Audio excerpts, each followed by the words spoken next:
Pastora Isel, may buntag. Praise God, hallelujah. Kumusta ang matag-usa? Excited ba ta nga musimba ug maminaw sa pulong sa Ginoo? Hinay lagi. Praise the Lord.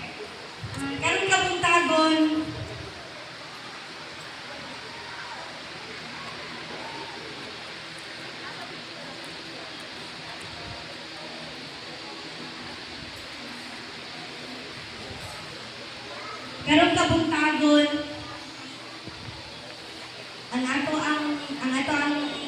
ang topic karong kabuntagon ako ni siyang giuluhan og how can we survive? Unsaon pag-survive sa usa ka Kristohanon? Praise God. Kung ako mangutana sa inyo ha, unsaon ninyo pag-survive? Pangutan-a daw ang inyong kaugalingon. Unsaon nako pag-survive sa matag adlaw nga gihimo sa Ginoo? Unsaon pag-survive sa matag usa? Unsay answer? Wala gyud mahimo ang tao kung wala ang Ginoo sa atong kinabuhi. Makasurvive ang usa ka Kristohanon kung naa ang Ginoo sa ato ang kinabuhi. Walay lain.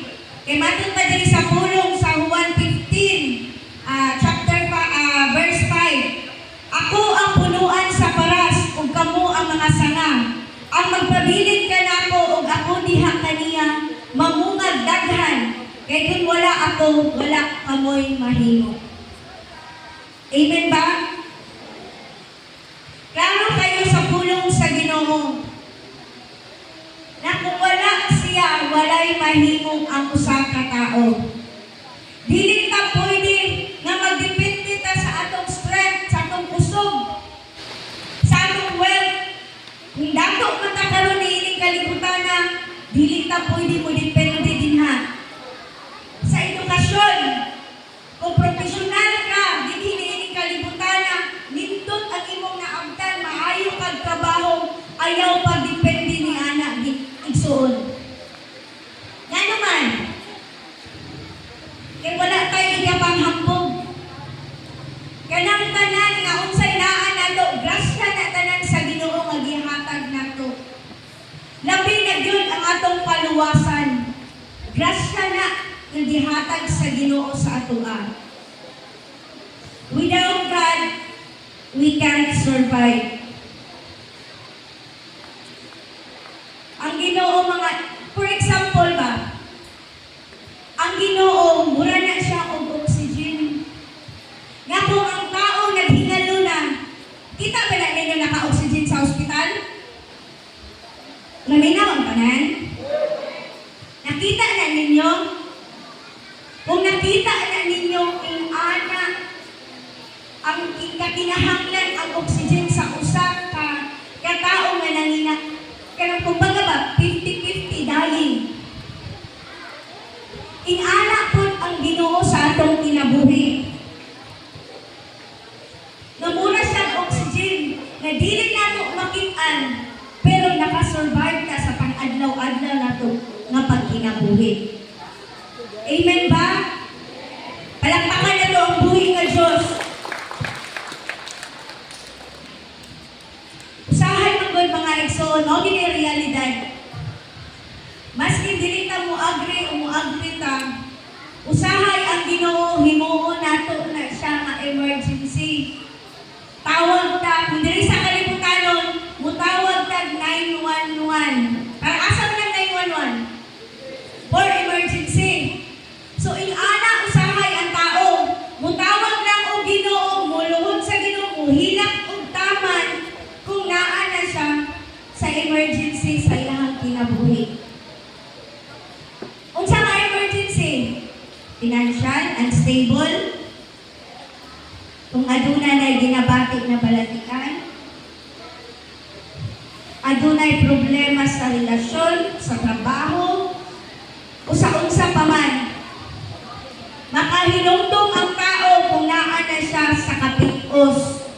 Kung naa na siya sa kanang, kumbaga ba, dili na siya kabalo kung hopeless ba, wala na siya ilahing kaadtuan. Manawag na gyud og Ginoo. Pero sa panahon gani nga hayahay, daghan ng kwarta, maayo ang lawas, maayo ang trabaho, takhaw ang pagpangalagad diha sa Ginoo. Muampo man, pero dili gud ingon nga gikan sa kasing-kasing. Musimba man, pero mura na lang og tradisyon, walay kabug-aton. Inigsimba nini, kusog kayo mo, amen. Pagawas sa simbahan, balik na sa kalibutanon. Ingon anak ba nato kanig ang presensya sa Ginoo? Pero usahay man mo, dili nato makita, maramdaman ang presensya sa Ginoo. Kay ginatanaw nato ang atong ang mahimo, ang atong kusog. Nagdepende ta sa atong kusog, sa atong unsay naata karon. Pero mga igsoon, ang imong kwarta, ang imong kusog, ug unsa ang stable sa imong kinabuhi karon, temporary ang tanan. Wala kay ikapasigar mo, karon muskat pa ka. Pero once na gusto mahimuot ang Ginoo sa gusto naay gusto himuon ang Ginoo sa imong kinabuhi. Pag-expect na matwist ang tanan. Naay mga sitwasyon nga gi-allow si Lord nga murag dili na nato kaya, murag usahay dili ta kasabot, nga murag wala ang presensya sa Ginoo basin unsaon nato og ampo. Pero layo ang presensya sa Ginoo. Kay ngano gi-allow na siya ni Lord kay para makita sa matag usa na dili makasurvive ang usa ka tawo kung walay Ginoo. Amen. Kay usahay ang tao hamugino na. Taas na kaayo ug lupad. Kung kabaluta, na kinahanglan dahil nato ang Ginoo sa atong kinabuhi. Nga dili kay ka makasurvive kung wala siya. Nganong magpalayo kung din ang tao? Nganong magpalayo man ta sa Ginoo? Nga sa panahon ng tayo nga nanginahanglan ta niya sa ato ang kinabuhi. Sa panahon nga naata sa sitwasyon nga dili maayo, the more nga mududot na sa Ginoo, dili mo kibra ang atong mga pagtuo. Usahay ang usa ka Kristohanong sulayan, mukibra dayon, mupalayo dayon sa Ginoo. Ngano? Makatindog ka? Kung walay Ginoo sa imong kinabuhi? Pwede mabuhay ang tao nga dili magkinabuhi subay diha sa Ginoo. Pero nakita ninyo unsay nahitabo, unsay dangatan sa usa ka tawo nga layo sa presensya sa Ginoo. Di ba? Kagubot. Sa una imong anak ka. Musubay kita atua. Dili kita maminaw sa presensya sa Ginoo. Kung dili magbuot-buot tag ato, magbuot-buot tag himog lakang, magbuot-buot ta, buot-buot tanan. Wala nato giapil ang Ginoo sa atong mga plano. Pero karon nga Kristohano na ta, nakabalota kung unsa kabili ang presensya sa Ginoo sa atong kinabuhi. Amen.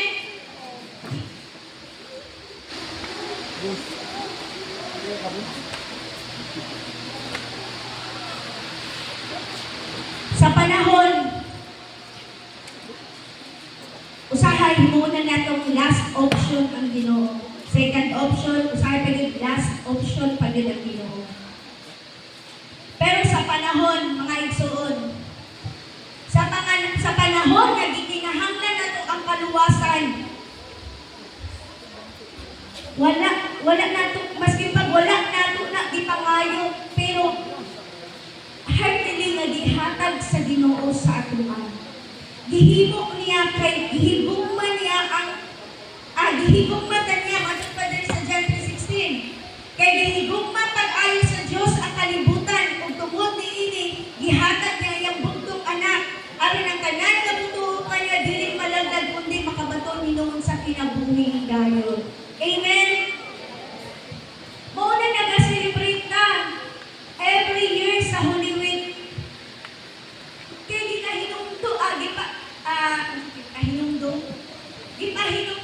gihinumduman nako ang gibuhat sa Ginoo. Ginapahinumdum nato kanunay ang gibuhat sa Ginoo diha sa cross. Ikaw ginikanan ka. Maako nimo ang imong anak bunal-bunalan papasalon og cross na perting bugata. Inumduman na to igsoon. Imagine ninyo, i-picture out ninyo. Sa tanang bunal sa atong buhig nga Diyos, madala pa ang iyang party. Gihimo na niya para maluwas ka. Pero ni ati ang Ginoo, pero gisalikway siya sa iyahang mga katawan. Unsay gibuhat sa tao, grabing sakripisyo ang buhig nga Diyos para lang maluwas ta. Kung nakita ninyo ang mga kanang salida about sa kanang story about the story sa Bible about kay Jesus. Kung nakita ninyo na grabe ang pag-antos sa atong buhig nga Diyos. Pero gihangad sa atong amahan ang iyang bugtong anak para lang maluwas ka. Walay lain nga gipangayo ang Ginoo sa ato Wala siya niingon nga kita magpabunal-bunal pod. Magpasamad-samad pod para makatawid ka sa iyahan. Kundi ang yan yung gipangayo sa ato mga igsoon. Magmatinud-anan ka diha kaniya. Magpaduol ka kanunay kaniya. Kay kabalot na nga dili ka makasurvive kung wala ang Ginoo. Kung sa may gibuhat nato karon, mo apil tag Bible study. Mo apil tag evangelism. Mo simba ta taga Domingo para asa? Para sa tradisyon? Di ba nalingkamot ka? Kay para makauban na to, one day makauban na to ang atong buhi nga Diyos. Amen? Pero nga naman nga, usahay,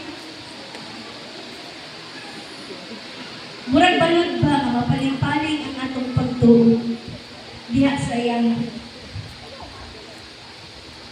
Pero dili man din mabuhat sa tao nga unahon yun natin siya. Matod pa sa Matthew 6:33, seek ye first the kingdom of God, and all these things shall be added unto you. Kung si Kristo ang atong ginahanglan na makasurvive ka, ganun dili man natin siya unahon. Ganun unahon na to ang sigig pangita, pagbukod o kwarta. Nakabaluman di ay ta na aman sa pulong. Matinud-anon ang pulong sa Ginoo mga igsoon. Niingon na ang pulong na unahan ang gingharian sa langit. Kay ang tanan ninyong mga wants, ang tanan ninyong mga needs, isupply na tanan sa Ginoo. Basta aduna lang tayo pagtuo. Amen?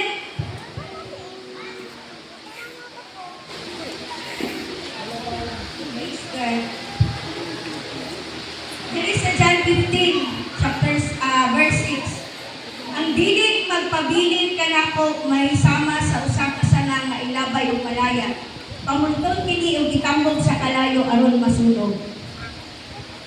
Praise God. No?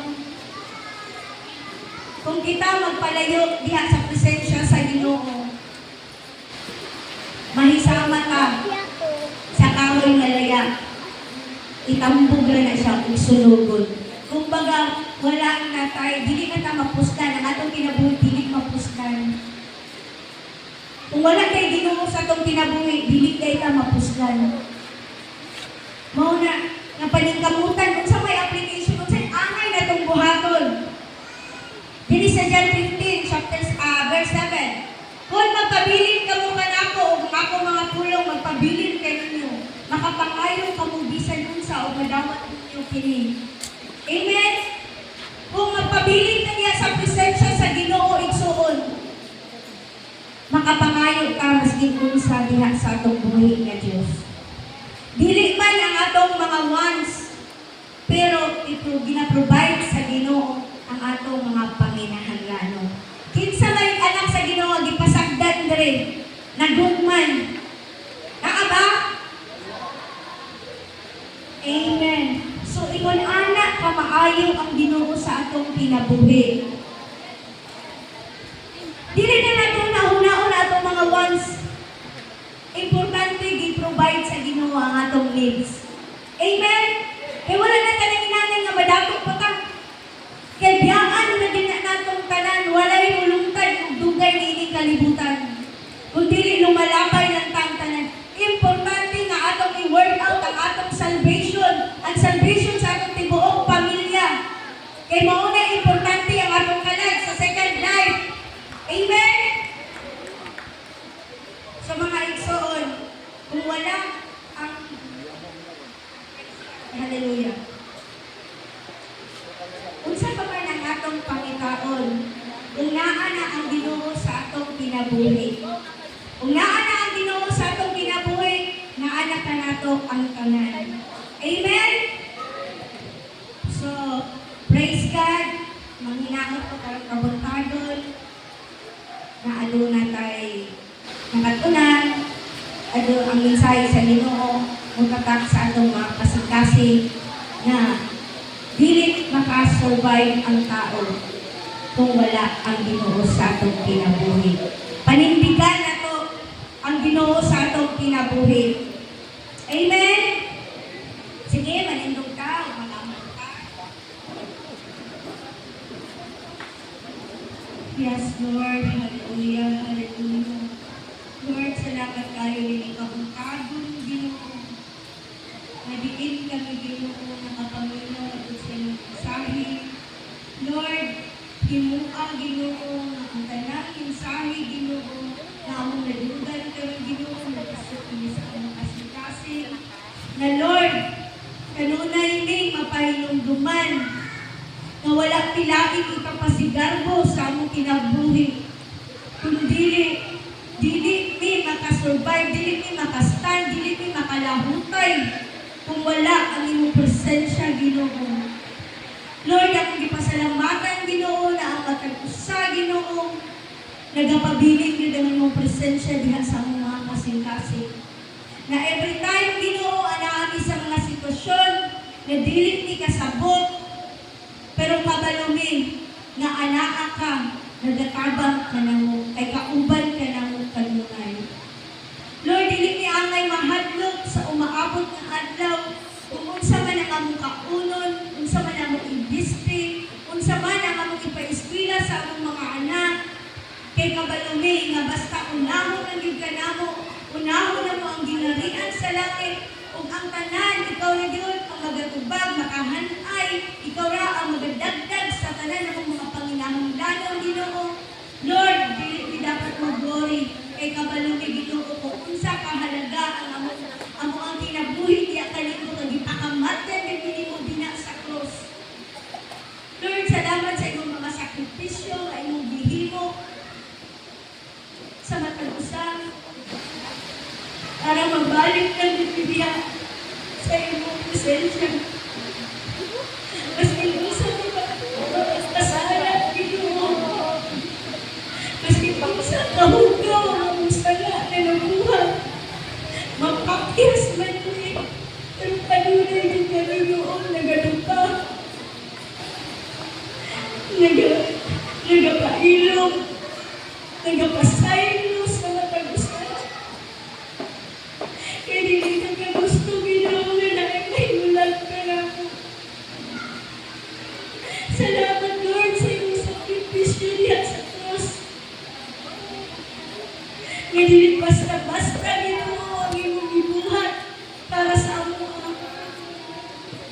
Kay kinsa man lang ni Ginoo, kay mo makamatyan.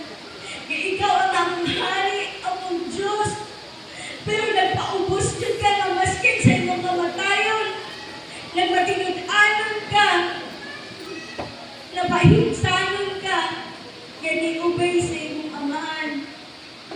Nga maski pa sa imong kamatayon, gidawat nimo para mahipusa lang ni ubalik kanino. Salamat Lord sa imong dakong gugma sa matag usa. I-bless Ginoo ang matag usa na ania karon. We declare salvation sa tibuok pamilya sa nagtindog ni dapita karon kabuntagon. Na ang tanan nilang pamilya makabaton og kaluwasan. Lord, among ginaampo ng among panimbahong karong kabuntagon gikan sa pagsugod ug hantod mauman nga among presensya magauban kanamo. Lord, pagagamita Ginoo ang praise and worship team gikan sa mutindog gikan sa mutindog dinhi ikaw ang magagamit labi na gayod ang speaker nato karong kabuntagon. Ikaw Ginoo ang mag-anoint kaniya nga ang tanan